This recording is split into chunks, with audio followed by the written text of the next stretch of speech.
Assalamualaikum warahmatullahi wabarakatuh. Bismillahirrahmanirrahim.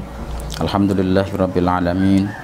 Bismillah, alhamdulillah, wassalatu wassalamu ala rasulillah wa ala alihi wa sahbihi wa mawalah, amma ba'd. La haula wa la quwata illa billahil aliyyil azim. Pada Ramadan kali ini saya ingin ngaji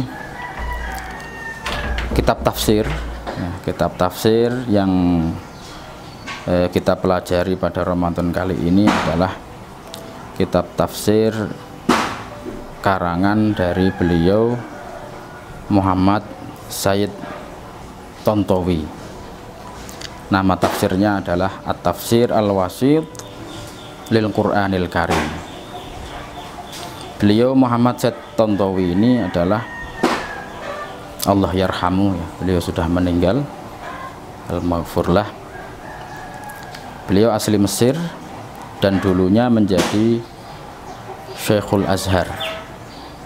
Syekhul Azhar itu ya kalau di Indonesia semacam ketua yayasan Al-Azhar. Jangan dibayangkan seperti yayasan di Indonesia, ya. Al-Azhar ini sebuah yayasan yang sangat besar yang mencakup seluruh daerah di Mesir. Kegiatannya tidak hanya pendidikan, tapi juga kesehatan, kemudian pengabdian dan lain-lain yang itu berkaitan dengan masyarakat. Utamanya memang adalah pendidikan. Jadi Al-Azhar itu sebuah yayasan besar di Mesir yang pendidikannya itu tidak hanya universitas, ya. Mungkin orang tahu bahwa Al-Azhar itu tahunya hanya universitas, tapi sebenarnya tidak. Mulai dari pendidikan rendah atau pendidikan dasar, menengah, kemudian tinggi di Mesir. Ini yang paling besar adalah Al-Azhar, lembaga Al-Azhar. Dan lembaga Al-Azhar ini dipimpin oleh yang paling tinggi, yaitu Syekhul Azhar. Istilahnya di sana begitu, Syekh Al-Azhar, Syekhul Azhar, atau ketua yayasan. Ini di atas rektor Universitas Al-Azhar. Jadi Al-Azhar ini memiliki lembaga-lembaga termasuk universitas, termasuk sekolah menengah, sekolah dasar dan lain-lain. Nanti yang Universitas Al-Azharnya dipimpin oleh rektor, tapi di atas rektor nanti ada namanya Syekhul Azhar. Nah, ini beliau dulunya Muhammad Sayyid Tontowi ini adalah Syekhul Azhar sebelum sekarang, ya. Beliau al-maghfurlah sudah meninggal, kemudian digantikan Syekh yang sekarang, yaitu Syekh Ahmad Thayyib namanya. Nah, Syekh Muhammad Sayyid At-Tontowi ini memiliki kitab tafsir namanya At-Tafsir Al-Wasit lil Qur'anil Karim. Dalam kitab yang saya pegang ini cetakan yang ketiga, tercatat tahunnya adalah 1987. Nah, ketika beliau Muhammad Sayyid Tontowi ini mengarang kitab tafsir ini, beliau belum menjadi Syekhul Azhar, tapi di sini tertulis menjadi Mufti Ad-Diyar Al-Misriyah atau Mufti negara Mesir. Jadi memang biasanya di Mesir itu setelah menjadi mufti nanti naik menjadi Syekhul Azhar. Syekhul Azhar ini kalau di Mesir tingkatannya menteri, jadi sudah tinggi sekali kalau di Mesir. Kelihatannya hanya ketua yayasan, akan tapi karena yang dipimpin adalah yayasan Al-Azhar, jadi sangat tinggi sekali dan itu setingkat menteri. Tafsir Al-Wasit ini dikarang oleh beliau ketika masih menjadi mufti Mesir. Ini berarti sebelum beliau menjadi Syekhul Azhar. Al-Ustadz Ad-Doktor Muhammad Sayyid Tontowi namanya. Dan kitab beliau yang kita akan kaji adalah namanya At-Tafsir Al-Wasit lil Qur'anil Karim. Mengapa saya memilih kitab tafsir ini? Karena saya melihat yang pertama, ya, karena ini adalah bulan Ramadan. Bulan Ramadan ini erat kaitannya dengan Al-Quran. Bahkan dikatakan bahwa bulan Ramadan ini menjadi mulia, itu ya karena Al-Quran. Artinya karena Al-Quran ini diturunkan ketika bulan Ramadan, diturunkan pertama kali maksudnya ya. Jadi bulan Ramadan ini menjadi bulan yang sangat mulia, bahkan diwajibkan di bulan itu untuk berpuasa. Ini sangat erat kaitannya dengan Al-Quran. Bahkan dikatakan karena memang Al-Quran pertama kali diturunkan oleh Allah pada bulan Ramadan. Sebelum ada Islam, bulan Ramadan sudah ada, akan tapi belum memiliki kemuliaan seperti setelah datangnya Islam. Karena Al-Quran baru turun kepada Kanjeng Nabi setelah beliau diutus oleh Allah menjadi Rasul, yang kemudian itu menjadi tanda datangnya agama Islam. Bulan Ramadan dikatakan Syahrus Syam, bulan untuk berpuasa karena diwajibkan puasa. Dikatakan juga Syahrul Qiyam, yaitu bulan untuk kita melakukan qiyamul lail atau melakukan sholat malam, yang utamanya adalah tarawih yang dilakukan setiap malam bulan Ramadan itu. Yang ketiga Syahrul Quran, ya, karena ini saya memilih kitab tafsir ini ya pertama ya karena memang bulan Ramadan ini erat kaitannya dengan Al-Quran. Kemudian saya memilih tafsir Al-Wasit. Ini saya melihat bahwa tafsir beliau ini, tafsir Muhammad Said Tontowi ini relatif komprehensif. Artinya beliau menulis kitab tafsir ini dari banyak referensi dan beliau berusaha menafsiri Al-Quran dari berbagai segi. Kalau tafsir klasik biasanya ini ada semacam ciri khas tertentu atau corak tertentu yang dimiliki oleh mufassir tersebut. Misalkan tafsir Al-Qurtubi ya.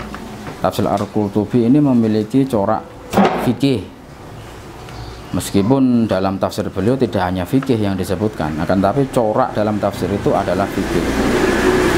Tafsir yang lain semisal tafsir Az-Zamakhsyari misalkan. Tafsir klasik ini ya, tafsir Zamakhsyari ini memiliki corak sastra, corak adabi atau balagi, corak sastra.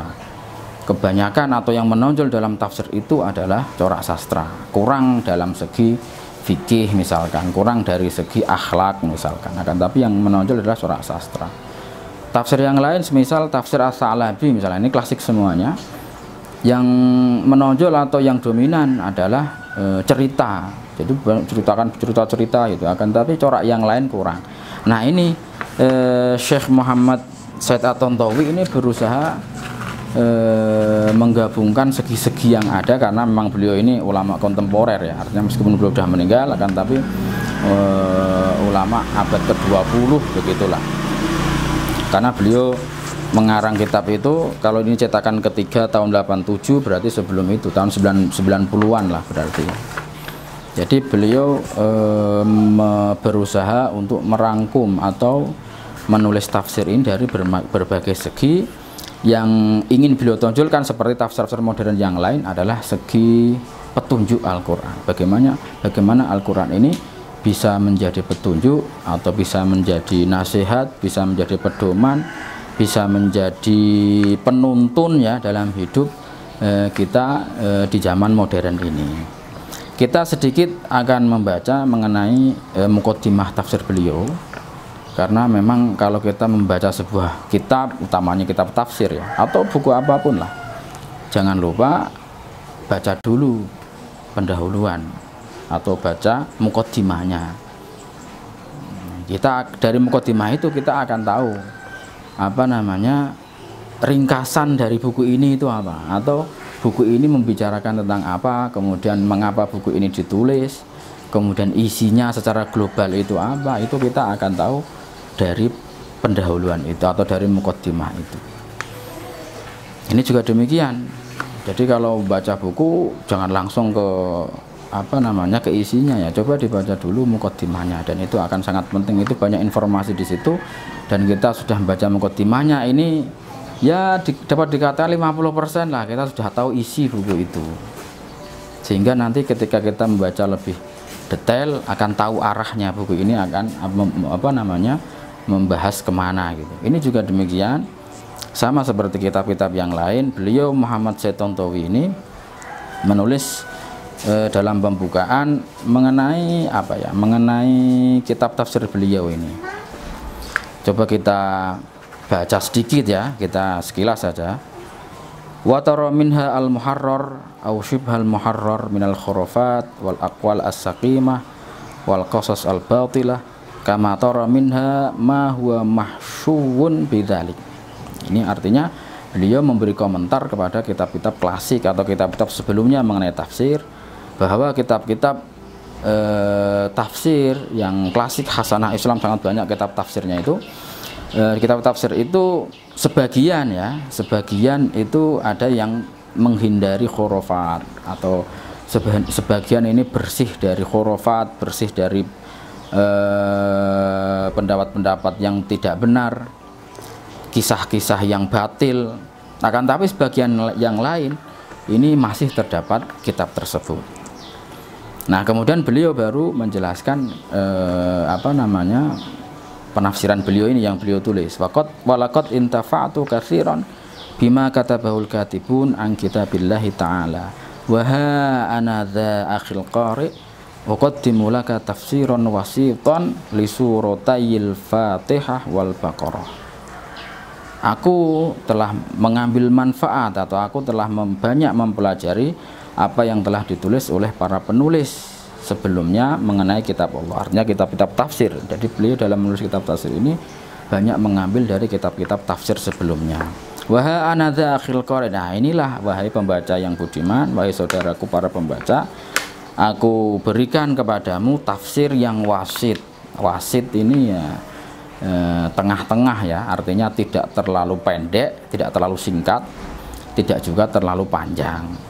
Nah, ini tafsir juga demikian, kitab tafsir yang sangat pendek seperti Jalalain misalkan, itu hanya semacam penjelasan mufradat saja, sangat pendek itu tafsir Jalalain, hanya 2 jilid kan kalau yang cetakan ini.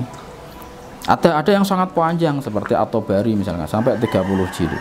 Jadi ini beliau memilih tengah-tengah, namanya disebut dengan tafsir wasit. Tafsir wasit, tafsir yang tengah-tengah antara tidak pendek sekali, tidak panjang sekali. Nah, yang jilid ini adalah li suratayil Fatihah wal Baqarah. Dari jilid ini beliau memberikan penafsiran surat Al-Fatihah dan surat Al-Baqarah. Wa qad badaltu fihi aqsa juhdi liyakuna tafsiran ilmiyan muhaqqaqan muharraran minal aqwalid dha'ifah wa syubah al-batilah wal ma'ani as-saqimah. Nah, ini usaha beliau. Aku telah berusaha sekuat tenaga, wa qad badaltu fihi aqsa juhdi, aku telah berusaha sekuat tenaga supaya tafsir yang aku tulis ini merupakan tafsir ilmiah dan muhaqqaq, tafsir ilmiah dan sangat teliti. Muharrar minal aqwalid dhaifah, terbebas dari kaul-kaul yang lemah. Artinya beliau berusaha dalam menulis tafsir ini menghindari pendapat-pendapat yang lemah. Wa syubah al-batilah, dan keraguan-raguan yang tidak benar. Wal ma'ani as-saqimah, dan makna-makna yang sakit atau makna-makna yang tidak tepat. Wa satulahidu khilala qira'atika lahu annani katsiran ma abda'u bi syarhil alfadz qur'aniyah syarhan lughawiyan munasiban thumma ubayyinu al-murada minha idza kana al-amru yaqtadi dzalik. Ini beberapa metode yang beliau cantumkan dalam mukadimah ini. Kamu akan melihat ketika kamu membaca kitab saya ini, kamu akan mendapati saya selalu atau saya seringkali mengawali syarah al-fat, mengawali menjelaskan lafal Quran syarhan lughawiyan munasiban, jadi memberikan penjelasan lughawi, penjelasan bahasa yang sesuai, artinya sesuai dengan sekarang ya. Artinya kalau dalam kitab tafsir klasik itu penjelasan bahasa sangat panjang dan itu jelimet, kelihatan tidak cocok untuk masa sekarang. Karena masa sekarang inginnya serba praktis, ya kan? Termasuk kita ngaji seperti ini kan diambil praktisnya, ya. Seharusnya kan ngaji tenanan, tapi ini online sudah apa-apalah karena memang sedang keadaan yang mengharuskan kita demikian. Jadi beliau menafsiri secara bahasa ini yang tidak terlalu panjang, jadi sederhana.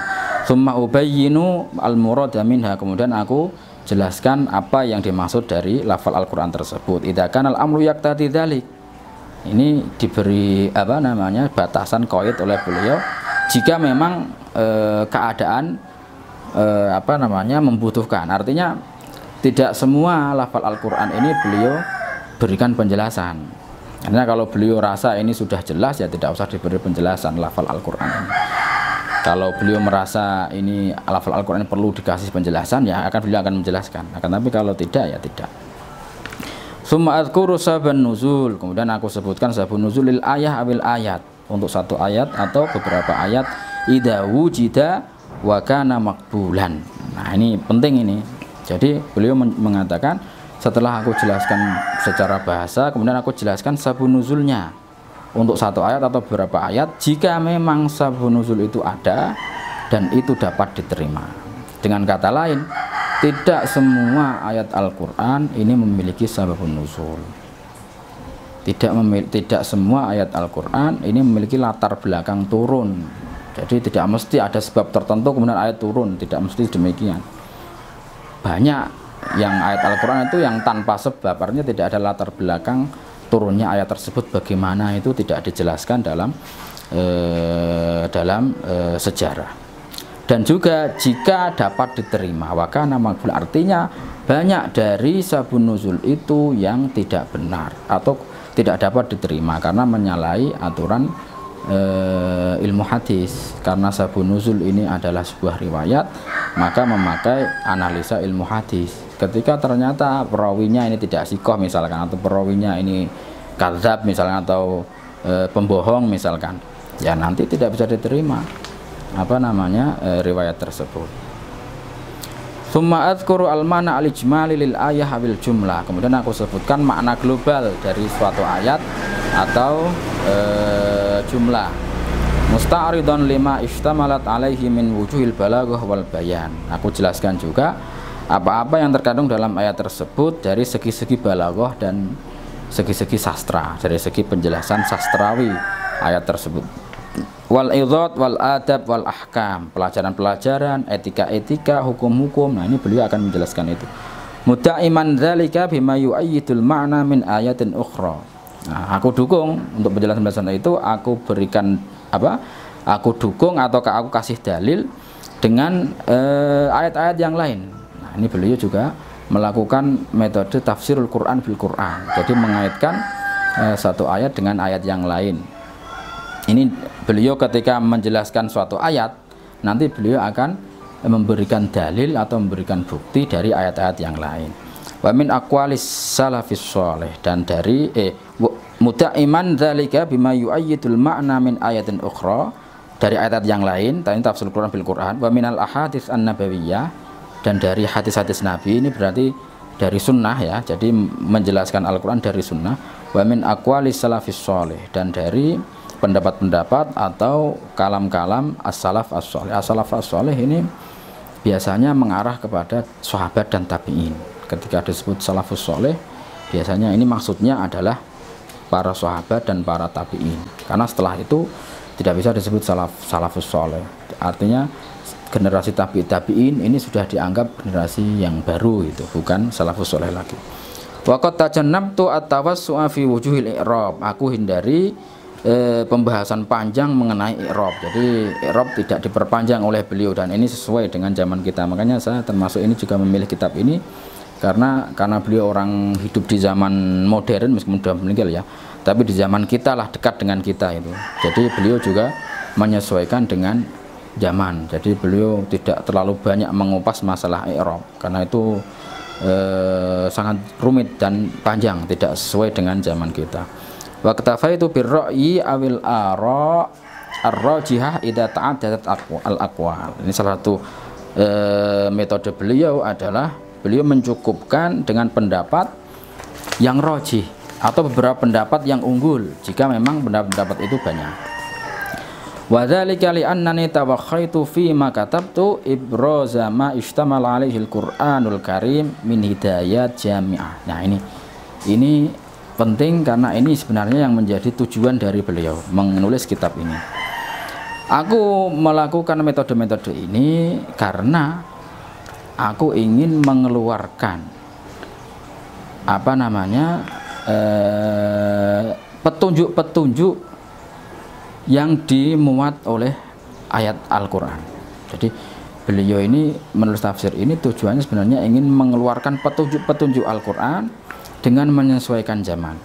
Wa ahkamin samiyah, hukum-hukum yang luhur. Wa tashri'atin jalilah, syariat-syariat yang agung. Wa adabin fadilah, etika-etika yang utama. Jadi beliau ingin mengeluarkan petunjuk Al-Quran, hukum-hukum, syariat-syariat, adab-adab ya. Wa idhatin balighah,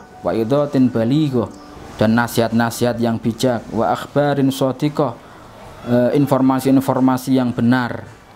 Wa taujihatin nafi'ah, dan petunjuk-petunjuk yang bermanfaat. Wa asaliba balighah, dan uslub-uslub atau cara-cara yang balik. Wa alfadin fasihah, dan lafal-lafal yang fasih. Wallaha, nah ini akhir dari muqaddimah beliau. Wallaha as'alu ayyaj'alal qur'ana rabi'a qulubina. Kepada Allah aku mohon, aku mengharap supaya Al-Qur'an menjadi menjadi bunga hatiku atau menjadi hiasan hatiku. Wa unsa nufusina, dan teman dari jiwaku. Wa bahjata qulubina, dan menjadi indahnya hatiku. Wa ayyu'inana wa yuwaffiqana li itmami ma bada'nahu min khidmatin li kitabihi, dan semoga Allah memberikan pertolongan dan memberikan rahmat, memberikan kemudahan supaya aku bisa menyelesaikan apa yang telah aku awali, yaitu menulis kitab tafsir khidmatan li kitabihi.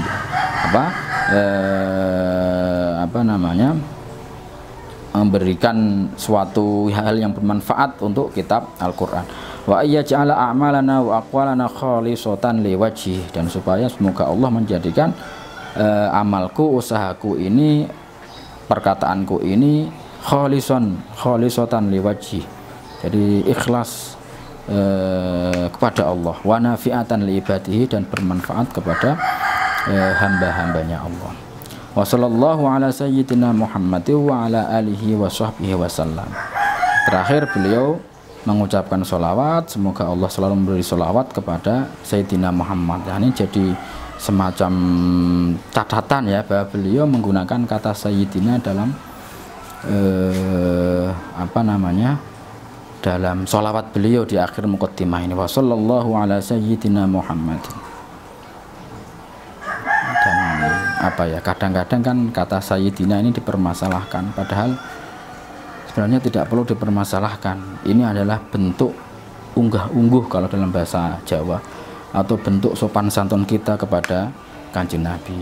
Kita nggak mungkin lah, kita orang biasa memanggil Nabi dengan nama langsung, ya sangat tidak sopan ya kan. Kita kepada orang tua aja tidak memanggil namanya langsung kok.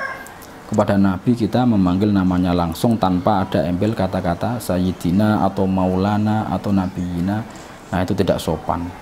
Makanya beliau ini juga tahu itu. Makanya beliau Syekh Muhammad Said Tontowi ini tetap menggunakan kata Sayyidina, meskipun dalam suatu hadis dijelaskan adalah tu Sayyiduni, jangan kamu manggilku Sayyid, atau jangan kamu manggilku Tuan. Tapi beliau pasti paham bahwa itu adalah bentuk kerendahan hati Nabi. Kanjeng Nabi tidak mau dipanggil Tuan, tidak mau dipanggil tidak mau dipanggil orang tinggi, itu karena tawaduk beliau. Tapi kita sebagai umat beliau adalah menghormati beliau. Kita tidak mau memanggil beliau dengan langsung namanya Muhammad gitu, itu kan sangat tidak sopan. Kepada ayah kita aja kita nggak berani manggil namanya langsung, pasti dengan kata bapak, ayah, ya kan, apalagi pada Kanjeng Nabi. Jadi beliau tetap memakai kata Sayyidina wa sallallahu ala Sayyidina Muhammad wa ala alihi wa sahbihi wasallam. Nah, beliau kasih catatan kata bahwa ar-raji afwa rabbi, ditulis oleh orang yang sangat mengharap ampunan dari Tuhannya, Muhammad Sayyid Tontowi. Mufti Ad-Diyar Al-Misriyah. Nama beliau Muhammad Zaid Tontowi. Yang ketika itu beliau menjabat sebagai mufti negara Mesir. Ini mukaddimah yang sekelumit tentang mukaddimah. Sebenarnya di awal masih banyak, akan tapi itu saya potong karena saya ambil yang langsung mengarah kepada tujuan beliau menulis kitab ini. Yang pertama suratul Fatihah. Pertama beliau menulis suratnya dulu, menulis surahnya dulu, dan beliau awali dengan tulisan basmalah. Bismillahirrahmanirrahim. Alhamdulillahirabbil alamin.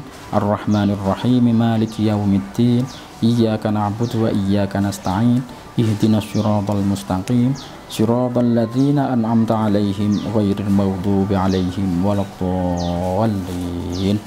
Amin. Ini adalah awal dari tafsir beliau. Beliau menuliskan suratnya dahulu. Kemudian beliau mengawali tafsirnya dengan mengatakan suratul Fatihah hiya as-surah al-wahidah allati amaral islamu atba'ahu ayaqra'uha fi kulli sholatin. Surat Fatihah adalah surat satu-satunya dalam Al-Quran yang diperintahkan oleh Allah, yang Islam memerintahkan supaya umatnya membaca surat Al-Fatihah ini di setiap sholat. Jadi surat Fatihah ini memiliki keunggulan tersendiri ya. Meskipun secara umum semua ayat Al-Quran atau semua surat Al-Quran adalah sama derajatnya secara umum ya, karena sama-sama kalamullah, tidak ada bedanya antara surat satu dengan surat yang lain ini secara umum, karena sama-sama kalamullah, sama-sama menjadi mukjizat, sama-sama diturunkan kepada kanjeng Nabi, sama-sama ketika dibaca menjadi ibadah Al-Quran. Tapi secara khusus surat Al-Fatihah ini memiliki keunggulan tersendiri. Ya, ini tentunya berdasarkan dalil-dalil agama ya. Di awal beliau mengatakan surat Al-Fatihah adalah satu-satunya surat yang diwajibkan untuk dibaca ketika sholat. Tidak ada surat yang lain yang wajib untuk dibaca kecuali surat Al-Fatihah. Jadi surat Al-Baqarah misalkan atau surat yang lain itu tidak wajib. Jadi kita membaca Al-Quran hukumnya sunnah. Baik ketika sholat maupun tidak. Akan tapi ada satu surat yang itu wajib harus dibaca. Kalau nggak dibaca nggak sah sholat kita, yaitu surat Al-Fatihah. Makanya ini memiliki ciri khas tersendiri. Makanya biasanya mufassir, kalau Anda baca kitab tafsir, mufassir ketika menafsiri surat Al-Fatihah biasanya beliau masih semangat. Artinya biasanya panjang tafsir mengenai surat Al-Fatihah. Meskipun surat Al-Fatihah ini pendek ya, hanya 7 ayat, akan tapi penafsirannya bisa panjang karena ini awal dan ini surat yang istimewa Al-Fatihah ini. Dan nanti kita akan mengetahui bahwa tidak hanya itu, surat Al-Fatihah ini bisa juga untuk pengobatan, bisa untuk macam-macam lah. Nanti khasiatnya surat Al-Fatihah nanti kita akan mengetahuinya. Wa fi jami'ir rakaat, tidak hanya dalam sholat, tapi setiap rakaat kita wajib membaca surat Al-Fatihah. Jadi kalau kita hitung setiap hari, untuk laki-laki maksudnya ya, kalau perempuan kan ada rukhsah atau ada udzur, tidak boleh sholat itu ketika ada udzur. Kalau laki-laki setiap hari kita wajib membaca surat Al-Fatihah minimal 17 kali, karena sholat itu setiap hari 17 rakaat. Di setiap rakaat kita diwajibkan membaca surat Al-Fatihah. Jadi minimal dalam sehari itu kita membaca surat Al-Fatihah 17 kali. Makanya sering dibaca surat Al-Fatihah ini. Wa fi kulil awqat, tidak hanya di sholat saja ya, kita diperintahkan juga untuk membaca Al-Fatihah di waktu-waktu tertentu. Nah biasanya kalau kita kan kebiasaan kita, dan ini alhamdulillah kebiasaan yang baik, ketika memulai acara atau memulai sebuah pertemuan atau apa ya, kita awali dengan membaca surat Al-Fatihah, tabarrukan, sebagai bentuk doa dan ibadah kita kepada Allah. Jadi setiap waktu dianjurkan membaca Al-Fatihah. Walihada asbaha hifdzuha maisuran likulli mu'min. Dan ini penting ini. Jadi karena Al-Fatihah ini sering dibaca untuk laki-laki minimal sehari 17 kali, bahkan tidak hanya itu, di setiap waktu juga dibaca. Oleh sebab itu menghafal surat Al-Fatihah ini menjadi sangat mudah bagi setiap mukmin karena sering dibaca. Ya kan, kita membaca Al-Fatihah kan sudah tidak mikir lagi, atau istilahnya sudah di luar kepala. Meskipun tetap di dalam kepala ya, tidak mungkin di luar kepala. Tapi artinya kita sudah tidak mikir lagi menghafal surat Al-Fatihah, karena ambil saja contoh seperti surat Al-Fatihah itu, karena sering dibaca akhirnya menghafalnya menjadi sangat mudah. Kalau kita sering baca Al-Quran, ya insya Allah menghafalnya juga mudah, meskipun Al-Quran itu banyak yang mirip. Wahadis surah, oke lah, kayaknya bersambung ya. Jadi ini akan kita lanjutkan pada pertemuan selanjutnya. Insya Allah saya berusaha penafsiran surat Al-Fatihah ini, utamanya surat Al-Fatihah ini bisa selesai. Semoga bisa selesai supaya kita mengambil manfaat dari surat Al-Fatihah ini secara utuh semua ayatnya. Kita lanjutkan pada pertemuan selanjutnya. Kalau ada kesalahan saya mohon maaf. Hadanallahu wa iyyakum wallahul muwaffiq ila aqwamit thoriq. Assalamualaikum warahmatullahi wabarakatuh.